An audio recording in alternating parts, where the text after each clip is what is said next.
Switching over to standard engines. Welcome to UC Space. Maintain your current course while we scan your ship's cargo. And complete in...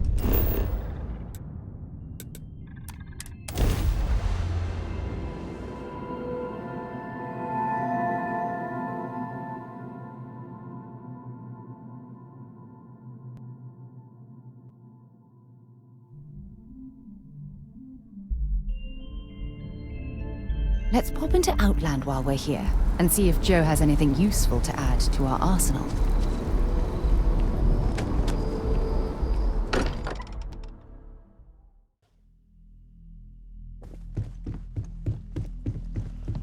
Hey, I've been talking with the others, and I'd like to get everyone together. To say goodbye. You know. To Sam. Thank you. It wouldn't be the same without you there. I'll have everything set up in a few days.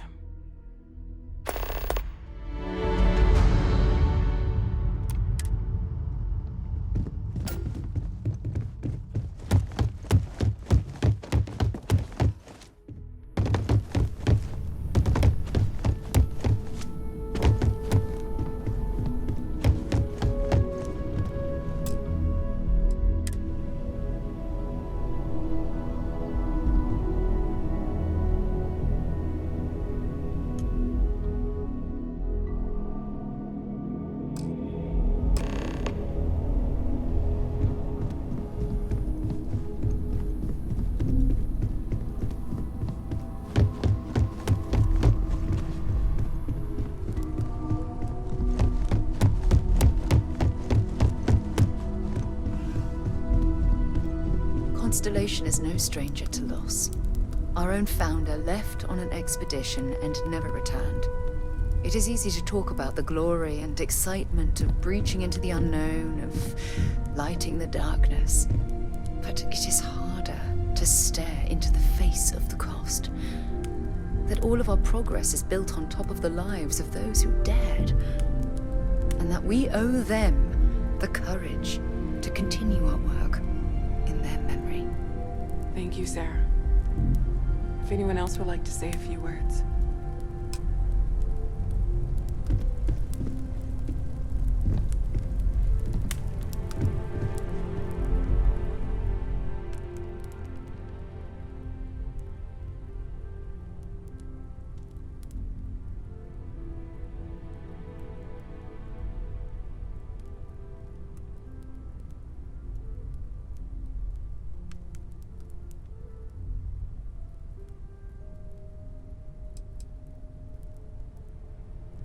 Thank you.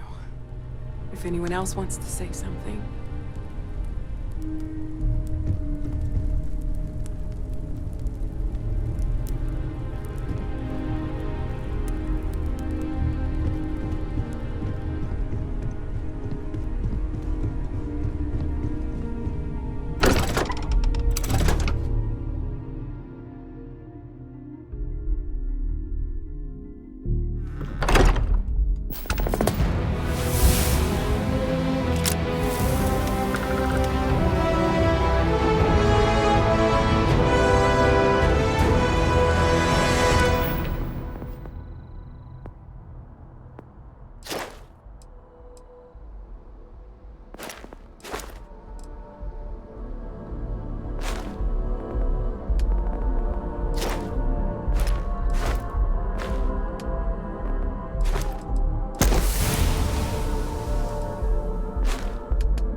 Mateo told us about your pilgrim's voyage.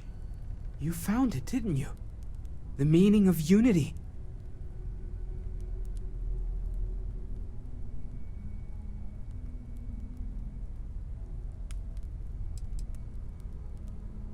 What?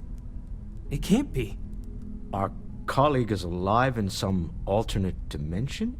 Am I hearing this right? Let's take a step back. This is everything we've been building towards, and the implications are a lot to take in. Could you explain the part about multiple universes one more time for everyone? Yes, I wouldn't mind a little more detail.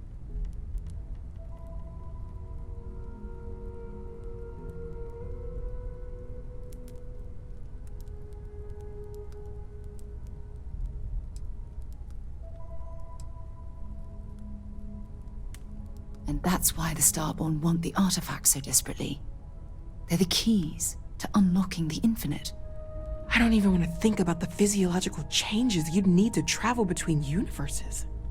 Plus what it would do to the mind? Enlightenment? Or oblivion?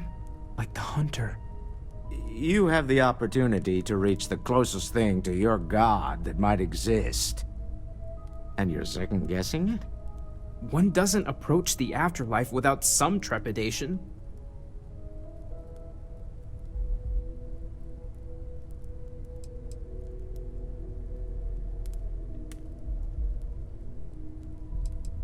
You're right. We have to see the unity for ourselves. I know this has been a lot for everyone to take in, but we finally have answers. Let's make the best of them. Not to make a sharp turn in a grand tale, but I got the eye fixed up. Bruised, but still blinking. Let me know when you're ready to follow up on what it's seen. If you are free soon, could we talk? What did you need? I wanted to thank you for giving me the chance to work with you. I know we met under, unusual circumstances. You seem to be acclimating well to Constellation. Are you enjoying working with them?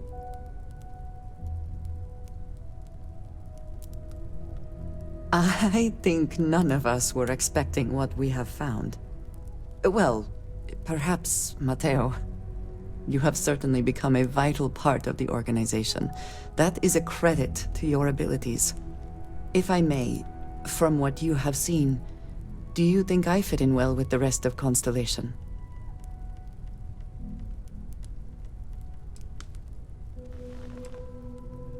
I cannot tell if that is a compliment or an attempt to avoid the question. I will assume the former. I have a very different background from the rest of Constellation. I carry myself differently. I worry that some of the others are unable to see past this. I have not shared much, but everyone knows I worked with smugglers for years. I am no stranger to violence and death.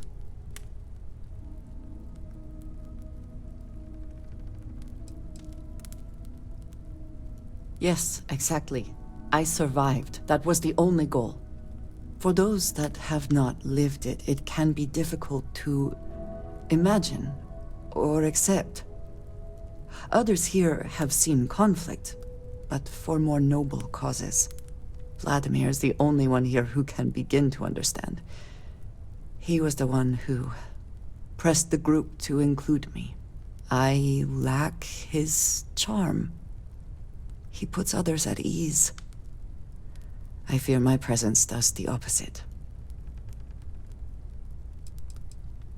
That is kind of you. You also have a lot going.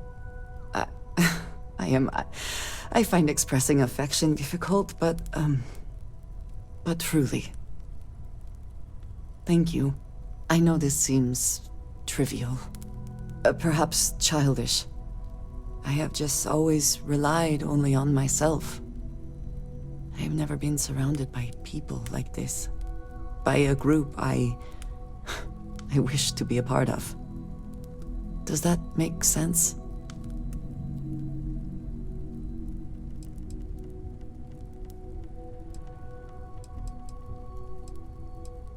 And yet here we are, working together. And that has, I think, gone very well. Discussing these things is challenging for me. I hope now you can better understand why I wanted to keep the circumstances of our meeting quiet. I wanted to thank you for not saying anything to Vladimir. I know that you said you wouldn't, but it is still a relief. I would like my contributions to Constellation to amount to more than violence.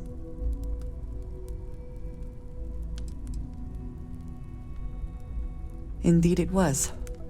And now I hope you can see why. Thank you for talking this over with me. It is good to know that at least one member of Constellation understands me.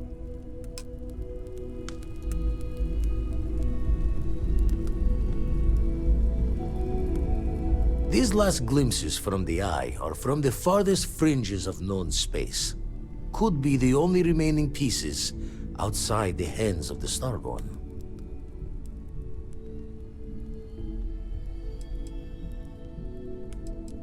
Catch a smile out there.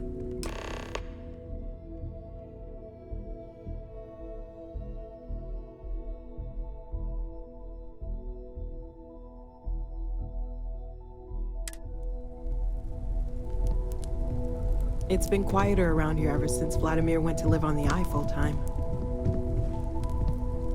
Ever since I got here, this has felt like home. These people are family. I hope it feels that way for you too.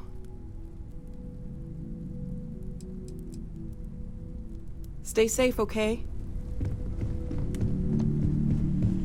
Welcome back, Captain.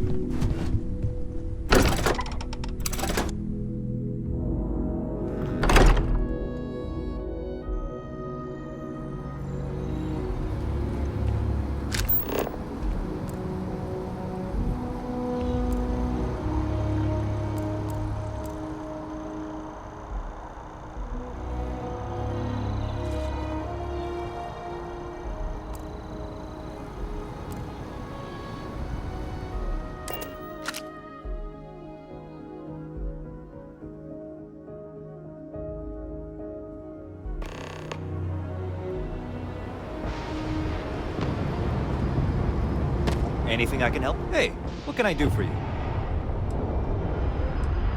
I'm sure you can find something you like.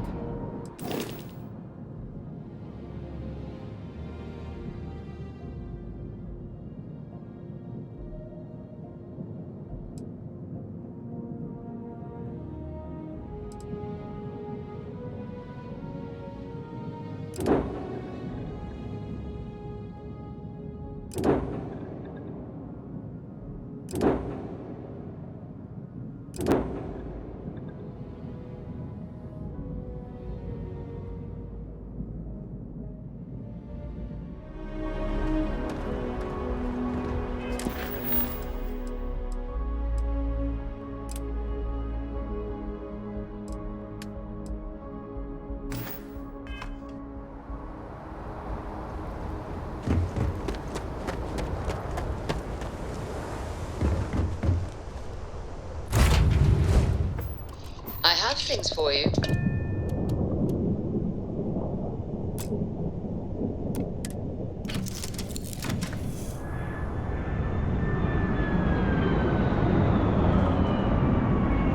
Yeah? Forgive me for pulling you aside again, but, well, there's so much to process right now. The emissary, the hunter, the unity, an entire multiverse. I can't even begin to wrap my head around it all. I don't know where to begin. The fact that we are the origin of the Starborn. Humans literally reborn by entering the Unity. The same, yet different. It's unbelievable. I feel like most of the knowledge we've amassed in the last few centuries about the universe has just been made obsolete.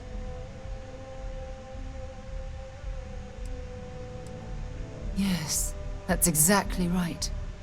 Humans are clearly a victim of their own success. We've been pushing further and further outwards from our home, when we should have spent more time being prepared for the consequences. Our current problem relates closely to the nature of humans as a species. This rushed curiosity has led us to enter the Unity and become Starborn. It certainly is. Without curiosity, our motivation to explore would vanish. But in this case, there's a difference between exploring the cosmos and blindly entering the unknown without being prepared for the consequences. But it has made a difference. Here we are, caught in the middle of some sort of needlessly violent crusade between the hunter and the emissary. You'd think that a technologically advanced society would have evolved past petty squabbling over something like the artifacts. It almost makes me wonder if entering the Unity has done them more harm than good.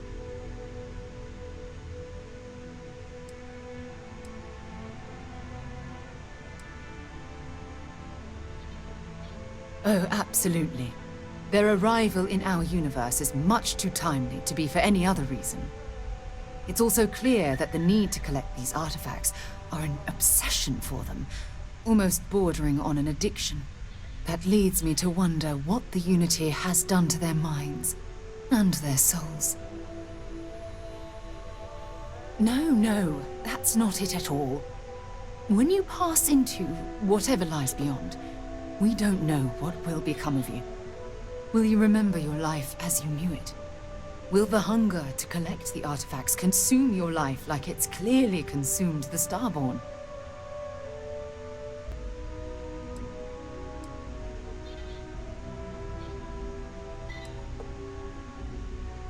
Of course not. I am, and always will be, an explorer at heart.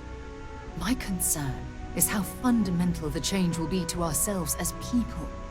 We don't even know if you'll remember anything about this conversation. I'm worried what that will mean between us.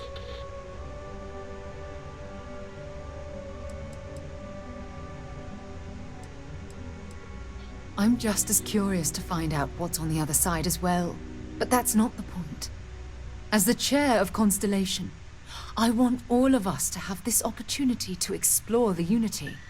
It would be the pinnacle exploration of our lives. However, after we enter the Unity, we'll likely evolve. You and I, as we stand here right now, will essentially cease to exist. You're a respected colleague, and I wouldn't want to lose you.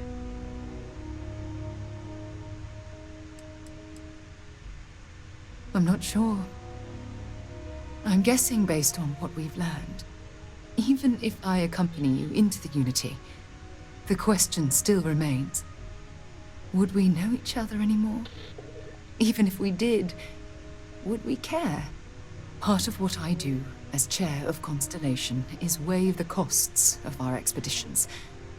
And this one, the cost is extremely high.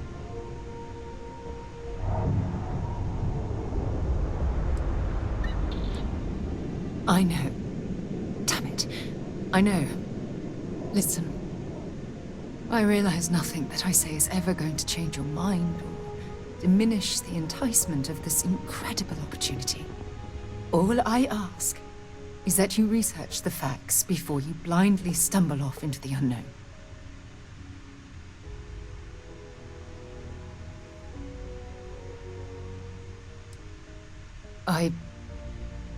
I don't know if I'm ready to make that leap, but knowing we'd be doing it hand in hand would certainly make it more comforting. Well, I suppose I've ruined the moment again, haven't I? I'm getting quite good at that lately. I'll let you get back to whatever you were doing. Just think what we discussed. I know I will.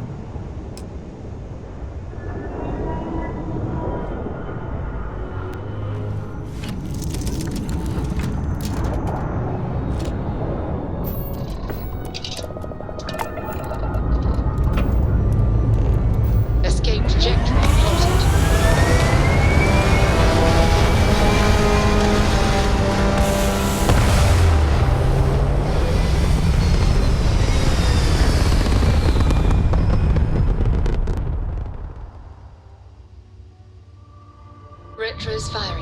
Orbit stabilized.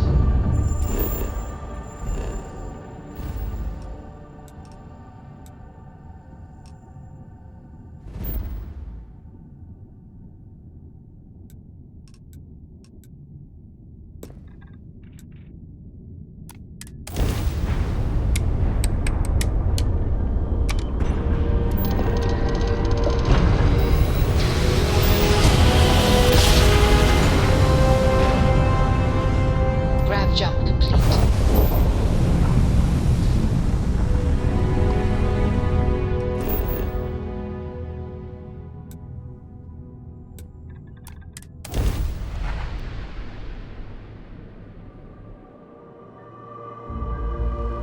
Beginning landing cycle.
Cleanup time almost complete. Total time 5 minutes 22 seconds.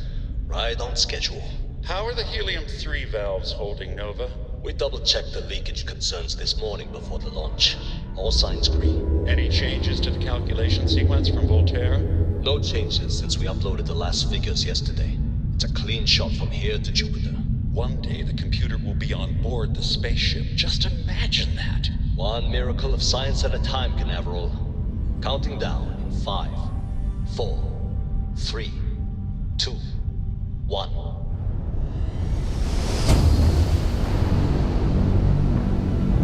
Canaveral, are you reading? All clear, Nova. Indicators look good. The ship should be cruising Jupiter's orbit right now. Visual confirmation will be possible in 32 minutes. Afraid the speed of light is on the slow side these days. How does it feel to break the laws of physics, Canaveral? We're all pretty excited down here in NASA, I won't lie. Excited enough to tell me where you got the original data? Not in a million years, Nova.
Dr. Judith Tatien.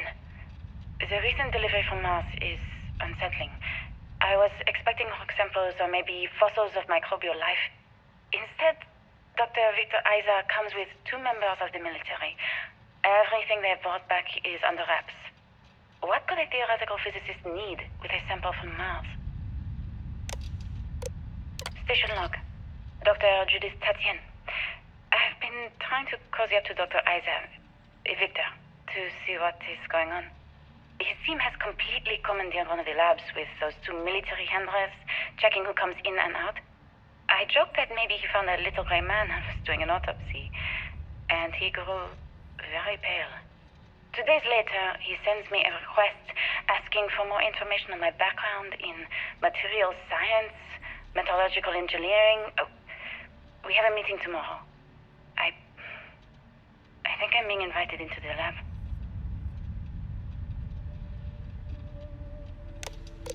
Station log. Dr. Judith Tatien. I have never been so nervous since I defended my dissertation. 4 hours talking to Victor and his team about theoretical metals, atomic bonding, even a half-hour divergence into magnetism that I'm pretty sure was to throw me off the trail of what we were actually talking about. Then, I got to see the lab. I don't know how much I should say, but the periodic table just got thrown out the window.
don't understand where these calculations came from.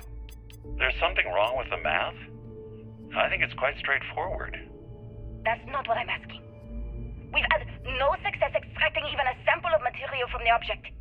No explanation for the gravitational effects, no motion graph to explain its harmonic frequencies. I can't even establish a melting point. Judith, But you had me building these prototype colliders for months. And now you want me to bump Ilium-3 into it based on this equation you've written on a goddamn napkin? I just need you to trust me. I have been trusting you. We keep slamming our heads against a brick wall, getting nothing. And you keep coming up with something new to try. Like, you know what's going to happen. Where are you getting your information, Victor? I'm sorry, Judith. Look, not here, okay? Somewhere off base. I'll tell you everything. But I'm not lying, okay? We're going to discover something important here. I promise.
Project Log, Dr. Victor Isa. We turned on the prototype today. The gravitational field around it began to fold as we long suspected. Complete reversal of gravitational pull was observed on dozens of loose objects around the lab. I'm setting up a meeting with the directors to propose a larger test. The prototype proves we don't need the original anymore, but further work is going to have to take place in space. Somewhere with abundant helium-3 and with a civilian partner. Someone with access to large-scale manufacturing resources and computational equipment. Engineering gravitational folds pulling the far side of the solar system closer to us. It's all going to be possible.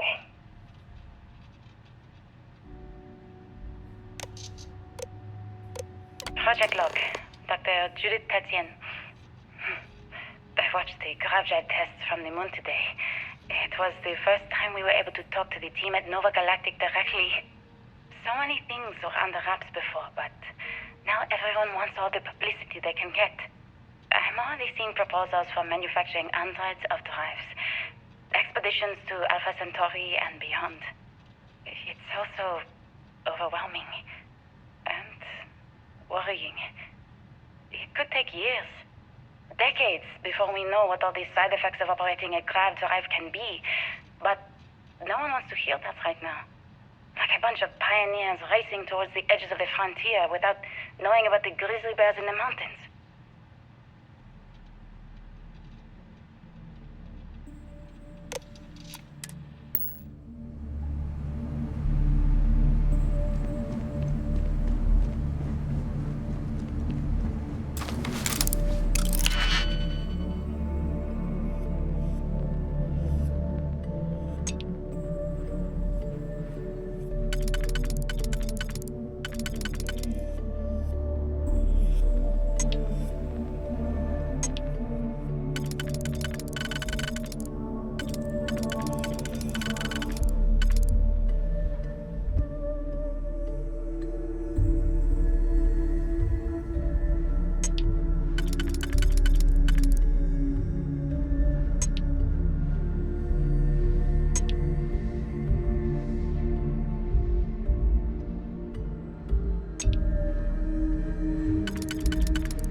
got to visit your labs back when we were working on the grav drive projects. Seems like ancient history now. Only thing we're doing these days is launching weather satellites. Guess this is as good a retirement as any. Now, Project Demeter, you want our help manufacturing scanners to better track these new meteorological patterns we're seeing. Our guess is that the poles might be naturally shifting, causing some gravitational fluctuations that are throwing off our old models. Why do you need the scanning tolerances to be so small? What are you trying to find? I just want to be sure. It's not like we're doing much these days anyway. The glory days are over. Why not give ourselves a challenge before they write us off in the history books?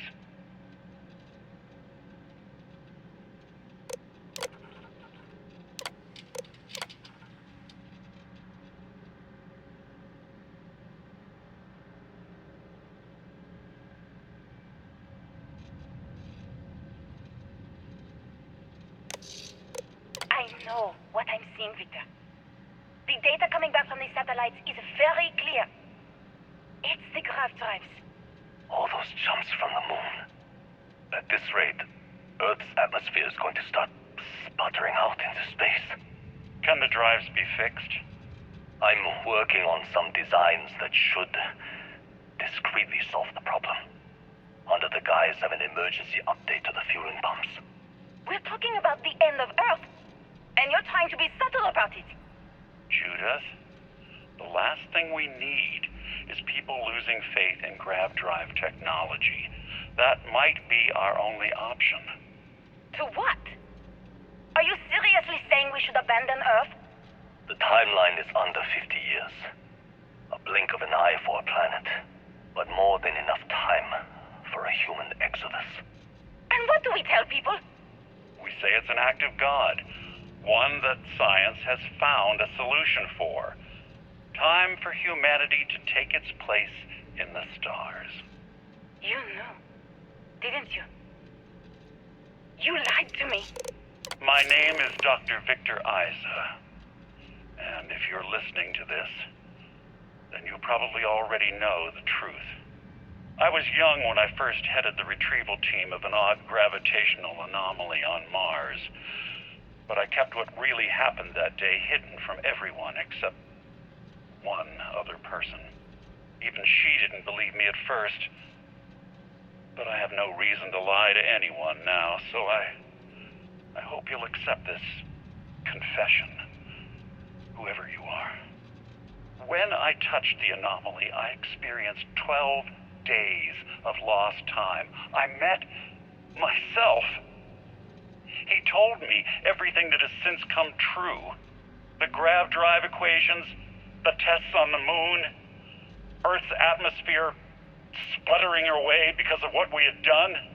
But he also told me about a city thriving on a planet orbiting a distant star.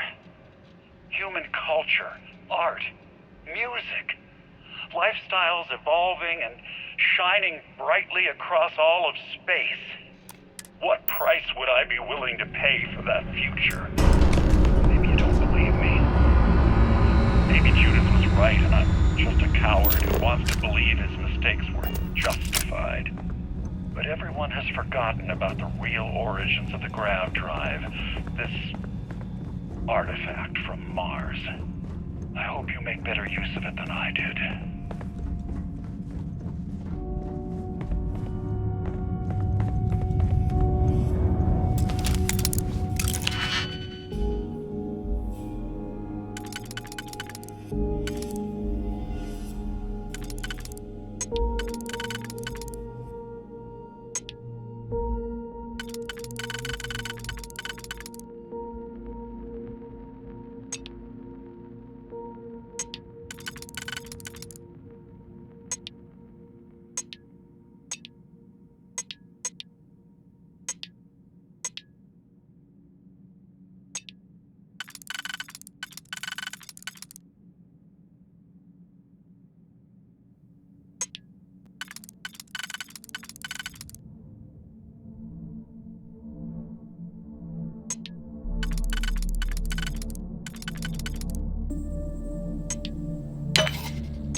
an amateur intent. Always more games.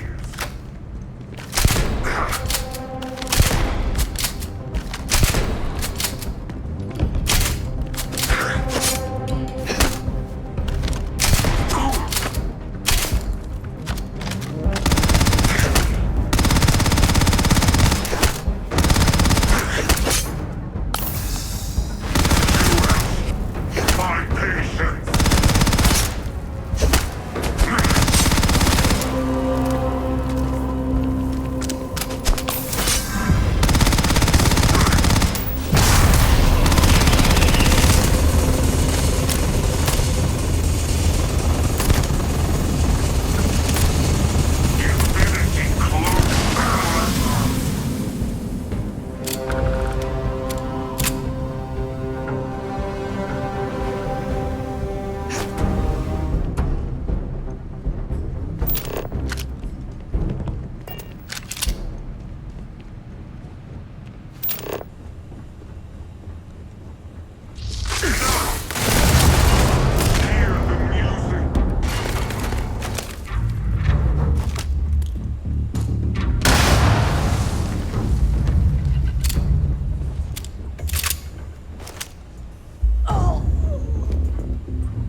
you understand now why I asked you to come here?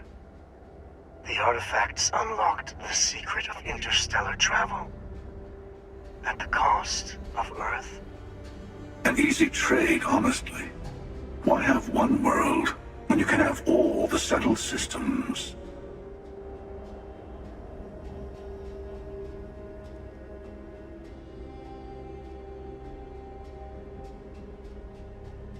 Assuming we weren't going to lose it anyway. War, disease, famine, all the classics. Don't you see? The power of the artifact forced humanity to the stars. They didn't get to make a choice. How many would have chosen Earth? What gave Victor Isa the right to choose for them? You see the hypocrisy in what the emissary is saying, right? They don't want to rob people of their free will, but then they steal the artifacts for themselves. In the wrong hands, the power of the artifacts can make anyone a tyrant. That is why we watch over them. The only thing you're watching out for is yourself.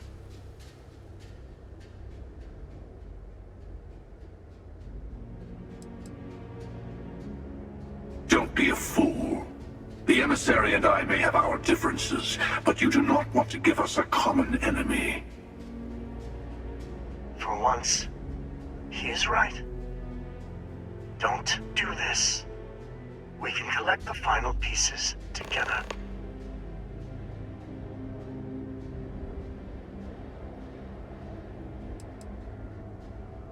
Well, look at that. The emissary just became my new best friend. You've made your choice. When you're ready, the hunter and I will be at the buried temple. That's where we'll settle things. Meaning, we'll kill you. But hey, at least we'll wait. The final round doesn't start until there's only one artifact left to gather. And if I'm not mistaken, Constellation has one or two to go.